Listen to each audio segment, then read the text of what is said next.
জাতির পিতা হওয়া এত সোজা নয়।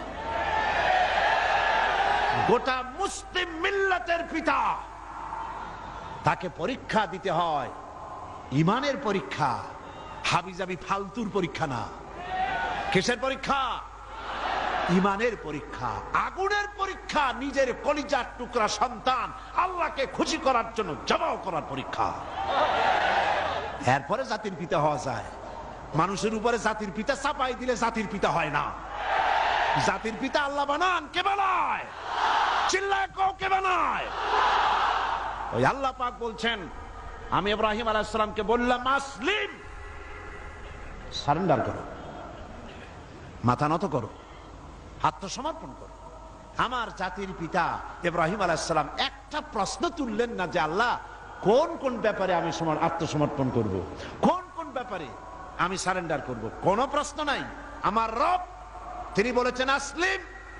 আমার জাতির পিতা এক সেকেন্ড দেরি না করে সঙ্গে সঙ্গে বলেছেন, আসলামতু লিরাব্বিল আলামিন। পড়েন, আসলামতু লিরাব্বিল আলামিন। সারেন্ডার্ড হয়ে গেলাম, আনকন্ডিশন, কোন শর্ত ছাড়াই, বিনা শর্তে, বিনা প্রশ্নে আমার রবের সামনে আমি আমার মাথা নত করে দিলাম। সুবহানাল্লাহ। আল্লাহ তারে গোটা বিশ্বের নেতা বানাবেন, গোটা বিশ্বের কিয়ামত পর্যন্ত মুসলমানদের জাতির পিতা বানাবেন। সেই জন্য আল্লাহ পরীক্ষা নিতে চাইলেন, জাতির পিতা তোমারে বানাবো, তবে তোমার ইমানটা কেমন তা একটু টেস্ট করা দরকার। আল্লাহ টেস্ট করলেন, ফালাই দিলেন আগুনের মধ্যে। আগুনের ভিতরে ফালানো হচ্ছে। হযরত জিবরাইল বলছেন, ইব্রাহিম আমার কাছে সাহায্য চাও, আমি আগুন থেকে তোমারে বাঁচায় দেব, আমার কাছে সাহায্য চাও। চতুর্দিকে লোকেরা দাঁড়ায় দেখতেছে, আগুনের ভিতরে এখনই পড়ে যাবেন। কোন মানুষ এমন আছে এইভাবে করে আগুনে সহজে পড়তে পারে, যিনি জানেন আমি পুড়ে যাব, ওনার পরিণতি কি হবে, আগুনে পড়বেন কি পড়বেন না, তা তো ইব্রাহিম আলাইহিস সালামের জানা ছিল না, ঠিক কিনা? কিন্তু তিনি জিবরাইলের প্রশ্নের জবাব দিলেন, তার প্রস্তাবের জবাব দিলেন। জিবরাইল গো, আমি তোমার কাছে সাহায্য কেন চাইব? আমি তো এমন কোন অন্ধ আল্লাহর ইবাদত করি না যে আল্লাহ তার বান্দার দুঃখ দুর্দশা নিজের চোখে না দেখেন। আমার আল্লাহ তো অন্ধ নন। তবে আমি আগুনে পুড়ে গেলে, আগুনের ভিতরে আমি পুড়ে ভস্ম হলে আমার রব যদি খুশি হয়ে যান, তাহলে আমি আমার রবকে খুশি করার জন্য 1000 বার পড়তে রাজি আছি। ঝট করে পড়ে গেলেন আগুনের ভিতরে। ইমানে তিনি পাস করলেন, ফার্স্ট ক্লাস, ফার্স্ট হয়ে গেলেন ইমানের পরীক্ষায়। আমার আল্লাহ রাব্বুল আলামিন ইব্রাহিম দড়ি ছিঁড়ে আগুনের ভিতরে পড়ার আগে রব্বুল আলামিন আগুনের প্রতি নোটিশ করে দিলেন, ইয়া নারু কুনি বারদাও ওয়া সালামান আলা ইব্রাহিম। আগুন আমার ইব্রাহিমের জন্য শান্তিদায়ক ঠান্ডা হয়। সুবহানাল্লাহ। শান্তিদায়ক ঠান্ডা হয়। এমন ঠান্ডা হইল, আগুন তো জ্বলতেছে, কিন্তু ইব্রাহিমের পছন্দ দূরের কথা, গায়ের জামাও পড়ে নাই। সুবহানাল্লাহ। এ হলো জাতির পিতা ইমানের পরীক্ষা। তিনি বলেছেন, আসলামতু লিরাব্বিল আলামিন, আমি আমার প্রভুর সামনে মাথা নত করে দিলাম। আল্লাহ আবার পরীক্ষা করলেন।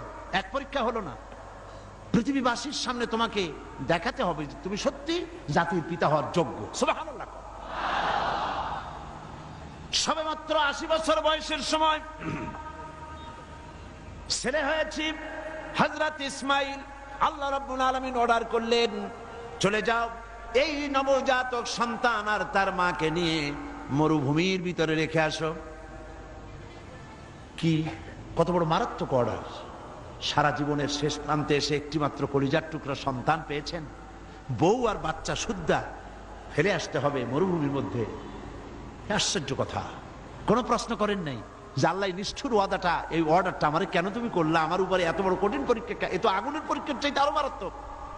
আমি আমার বাচ্চাকে কেমনে মরুভূমিতে বানায় রেখে আসবো? কোন প্রশ্ন করেন নাই।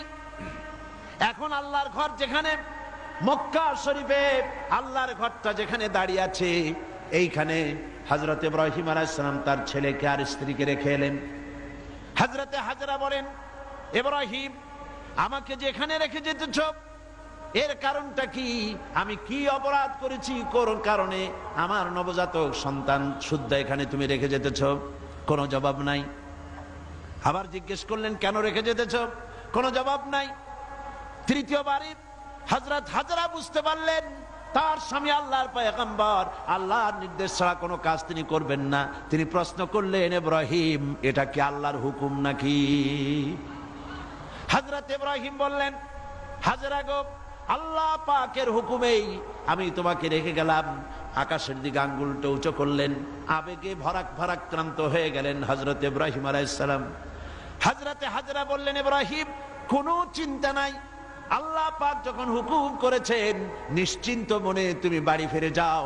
আমি আমার আল্লাহর উপরে এতটা নির্ভরশীল, এই মরুভূমি যেখানে পানি নেই, খাবার নাই, গাছ নাই, পালা নাই, ঘর নাই, মানুষ নাই, জন নাই, আমি আমার আল্লাহকে এতটা বিশ্বাস করি। এই মরুভূমির ভিতরে, তৃণহীন পানিহীন মরুভূমির ভিতরে আল্লাহ রব্বুল আলামিন আমাকে আর আমার ইসমাইলকে না খাওয়াইয়া মারবেন না। পরীক্ষা কাহাকে বলে? হযরত ইব্রাহিম আলাইহিস সালাম চলে গেলেন, একবার ফিরেও তাকান নাই। সুবহানাল্লাহ কইতে পারলেন না। এখানে পরীক্ষা শেষ হলো না। ছেলে একটু বড় হয়েছে, দৌড়াতে পারে, জ্ঞান বুদ্ধি কিছুটা হয়েছে। আল্লাহ পাক অর্ডার করলেন, যাও এইবার ছেলেকে জবাহ করো। এই পরীক্ষা আগুনের পরীক্ষার চাইতে সহজ নাকি? সুবহানাল্লাহ, সুবহানাল্লাহ। জাতির পিতা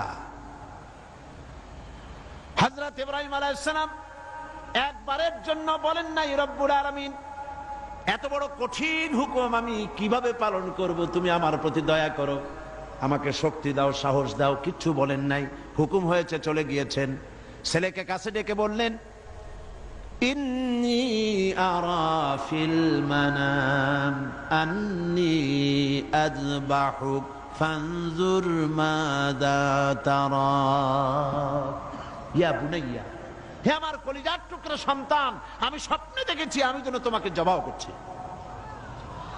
ফানজুর মাযা তারা, এখন তুমি বলো তোমার মত কি, তোমার রায় কি? হযরত ইসমাইল আলাইহিস সালাম বাপ পয়গম্বর, ছেলেও কি পয়গম্বর হয়ে যাবেন। ছোট্ট ছেলে হযরত ইসমাইল বলছেন, ইয়া আবাতি ফাআল মা তু'মারু সাতাজিদুনি ইনশাআল্লাহু মিনাস সাবিরিন। হে আমার পিতা, হে আমার সম্মানিত পিতা, ইফআল মা তু'মার, আপনি সেটাই করুন যেটার প্রতি আপনি আদিষ্ট হয়েছেন। ওই বাচ্চা ছেলে বুঝতে পেরেছে আমার পিতার স্বপ্ন স্বপ্ন নয়, নবীদের স্বপ্ন ওহীর সমান। ইয়া আবাতি ফাআল মা তু'মার, আল্লাহ পাক আপনাকে যে আদেশ করেছেন আপনি তা পালন করুন। সাতাজিদুনি ইনশাআল্লাহু মিনাস সাবিরিন, অবশ্যই আপনি আমাকে ধৈর্যধারীদের মধ্যে পাবেন। সুবহানাল্লাহ। এই পরীক্ষাও হযরত ইব্রাহিম আলাইহিস সালাম পাশ করলেন না, করেন না? করছেন কিনা? আল্লাহ পাক বলছেন, দেখো ব্যাপারটা কি হলো। হযরত ইব্রাহিম তো জানেন না যে ছেলে জবাহ হবে না, আর ছেলেও জানে না যে সে জবাহ হয়ে যাবে না। কথা ঠিক কিনা? হযরত ইব্রাহিম আলাইহিস সালাম ছেলেকে জবাহের জন্য প্রস্তুতি নিলেন। এবার দেখেন কোরআনের ভাষাটা কি। আল্লাহ পাক বলছেন, ফালাম্মা আসলামা ওয়া তাল্লাহু লিল জাবিন। ফালাম্মা আসলামা উদখুলু ফিস সিলমে কাফা, সেই সিলমুন এখানেও, সেই সিললাম এখানেও আসছে, আসলামা। ফালাম্মা আসলামা, যখন তারা বাপ বেটা দুজনেই আনুগত্যের মস্তককে অবনত করে দিল। হযরত ইব্রাহিম দিলেন, আল্লাহর হুকুমের সামনে মাথা নত করে ছুরি হাতে নিলেন, আর হযরত ইসমাইল পিতার হুকুমের সামনে আল্লাহর হুকুম অনুযায়ী গলাটা পেতে দিলেন। ফালাম্মা আসলামা ওয়া তাল্লাহু লিল জাবিন, গলাটা কাট করে দিলেন। হযরত হযরত ইসমাইল বললেন, আব্বা একটি কাজ করুন, আমাকে জবাহ করার আগে আমার হাত পা একটু ভালো করে বেঁধে দিন, আর আপনার নিজের চোখটাও একটু ভালো করে বাঁধেন, কারণ আমি আপনার একমাত্র সন্তান।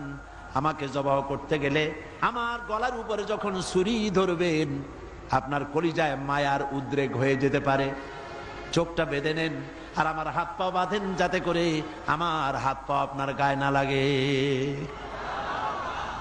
আর আমি মরে যাও, আমি জবাহ হয়ে যাওয়ার পর আমার রক্ত মাখা জামাটা নিয়ে আমার মাকে দিয়ে দিবেন, আর বলবেন ইসমাইলের সঙ্গে কিয়ামতের দিন তোমার সঙ্গে দেখা হয়ে যাবে।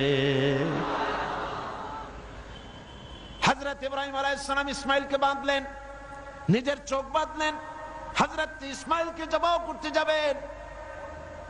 হযরত ইসমাইল বলেন, আব্বা আমার একটা ভুল হয়ে গেছে, আমার হাত পায়ের বাঁধন খুলে দেন। হযরত ইব্রাহিম বাঁধন খুলে দিলেন, আর জিজ্ঞেস করলেন, বাঁধতে বললে আবার খুলতে বললে কেন? হযরত ইসমাইল বললেন, বাঁধার পরে আমার মনের মধ্যে একটা চিন্তা জাগলো, হাত পা বন্ধন অবস্থায় যদি আমারে জবাহ করা হয়, তাহলে না জানি কিয়ামতের ময়দানে এমন প্রশ্ন উঠতে পারে যে ইসমাইল আল্লাহর হুকুমে রাজি ছিল না বলে তার বাবা তার হাত পা বেঁধে জবাহ করেছিল। এই প্রশ্ন যাতে না উঠতে পারে, হাত পা ছেড়ে দেন, আমি ধৈর্য ধারণ করব, নড়ব না। সুবহানাল্লাহ। হযরত ইব্রাহিম আলাইহিস সালামকে আল্লাহ পাক এই পরীক্ষায় পাশ করায় দিলেন। তিনি পরীক্ষায় পাশ করলেন। আল্লাহ রাব্বুল আলামিন এবার আমার জাতির পিতাকে ডাকতেছেন, ওয়া নাদাইনাহু আইয়া ইব্রাহিম قد صدقت الرؤيا إنا كذلك نجزي المحسنين وناديناه أن يا إبراهيم আমি ইব্রাহিমকে ডেকে বললাম, ও ইব্রাহিম قد صدقت الرؤيا, তুমি তোমার স্বপ্নকে বাস্তবে রূপ দিয়েছো। সুবহানাল্লাহ, স্বপ্নকে বাস্তবে রূপ দিয়েছো। ইন্না কাযালিকা নাজজিল মুহসিনিন, এইভাবে মুহসিনিনদেরকে আমি পুরস্কৃত করে থাকি দুনিয়া এবং আখিরাতে। হযরত ইব্রাহিমের নাম যতদিন পর্যন্ত সূর্য পূর্ব দিগন্ত থেকে উদিত হবে আর পশ্চিম দিগন্তে অস্তমিত হওয়ার এই ধারা যতদিন প্রবাহিত থাকবে, যতদিন এই পরিক্রমা জারি থাকবে, ততদিন পর্যন্ত পৃথিবীর জাতি, ধর্ম, দল, মত নির্বিশেষে সকল মানুষের মুখে উচ্চারিত হবে ইব্রাহিম আলাইহিস সালাম, সালামুন আলা ইব্রাহিম। সুবহান।